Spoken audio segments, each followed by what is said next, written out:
Voilà, cette deuxième journée de Ligue 1 est terminée, enfin, sauf Lorient-Lyon qui a peu lieu, avec un multiplex qui ressemblait déjà à un multiplex pour le maintien, hein, si on veut bien mettre de côté le Racing Club de Lens qui a été faire 0-0 à Ajaccio, sur une pelouse innommable.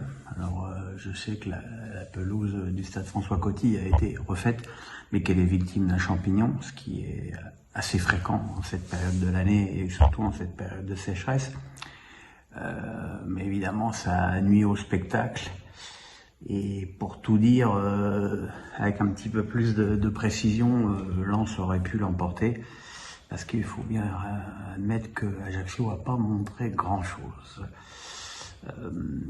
Un autre promu, c'est Auxerre, qui accueillait Angers et qui a finalement, comme la mésaventure qu'ils avaient connue à Lille la semaine dernière en encaissant 2 buts dans les premières minutes, ils ont également mené 2-0 très rapidement sur deux buts sur corner, le premier marqué par Janvier et le deuxième sur un contre son camp des Angevins.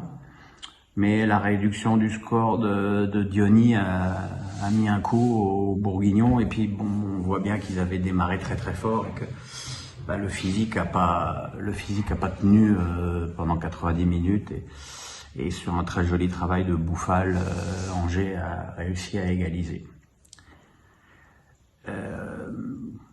Reims-Clermont. Alors Reims qui menait 2-0 sur 2 pénaux et qui semblait assez tranquille dans ce match, d'autant plus que les Clermontois avaient vraiment du mal à mettre leur jeu en place. Mais l'avantage des Clermontois, c'est qu'un jeu, ils en ont un, et qu'ils ne renoncent pas, ils ne se renient pas. Ils se sont maintenus comme ça l'année dernière en Ligue 1, et c'est comme ça cette année aussi qu'ils veulent se maintenir. Et ils ont fait exploser une équipe rémoise que j'avais déjà trouvé très faible à Marseille, mais là en plus face à une opposition du niveau de Clermont, c'est catastrophique. Alors c'est sûr que Ekitike est parti au PSG, Faes joue pas, les cadres de cette équipe ils sont au placard ou sur le banc, donc il faudrait m'expliquer. Et puis il y a surtout un fait, c'est que quand tu as un gardien du niveau de Rajkovic, tu le remplaces par une passoire, c'est très très compliqué. Et au bout de 2 matchs, on peut déjà dire que Reims va pouvoir se faire du souci. Alors je ne sais pas si vous avez remarqué, quand il y a des équipes qui sont dans le trou, en général c'est assez régional. Donc évidemment Troyes, qui est pas très très loin de Reims, a connu la même mésaventure à domicile, en encaissant 3 buts contre une équipe de Toulouse, jeune, dynamique et pleine d'envie comme contre Nice. Et c'est un résultat très inquiétant pour les Troyens qui en semblaient eux aussi extrêmement faibles.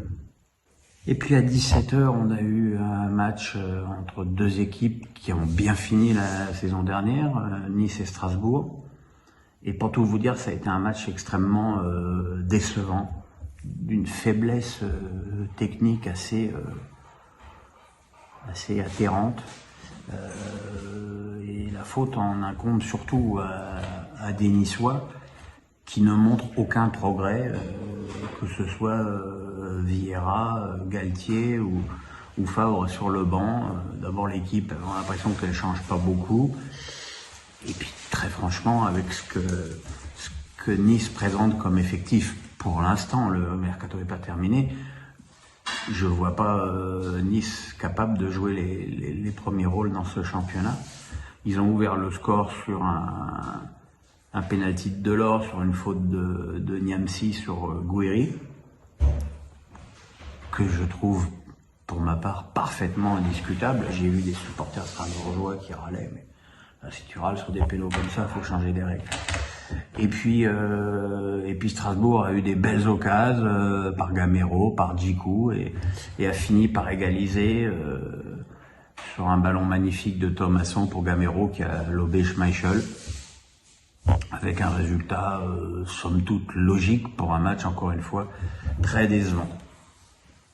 En revanche, le Brest-Marseille ne l'a pas été, et un petit peu, pas contre toute attente, mais avec un petit peu de surprise. C'est surtout grâce aux Brestois que ce match a été épatant, parce que les Brestois ont infligé le pressing que les Marseillais avaient infligé aux Rémois lors de la première journée, et c'est vrai qu'on n'a pas du tout revu les principes de jeu voulus par Tudor, avec une équipe, notamment au milieu de terrain, peu créative.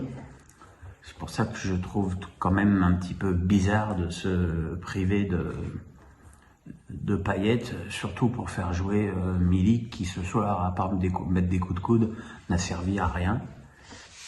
Donc voilà, Marseille a ouvert le score sur un but magnifique, marqué une nouvelle fois par ses latéraux, centre de Klaus pour Nuno Tavares. Alors là, pour le coup, c'est vraiment une très très bonne pioche de l'état-major marseillais d'avoir pris ces deux joueurs.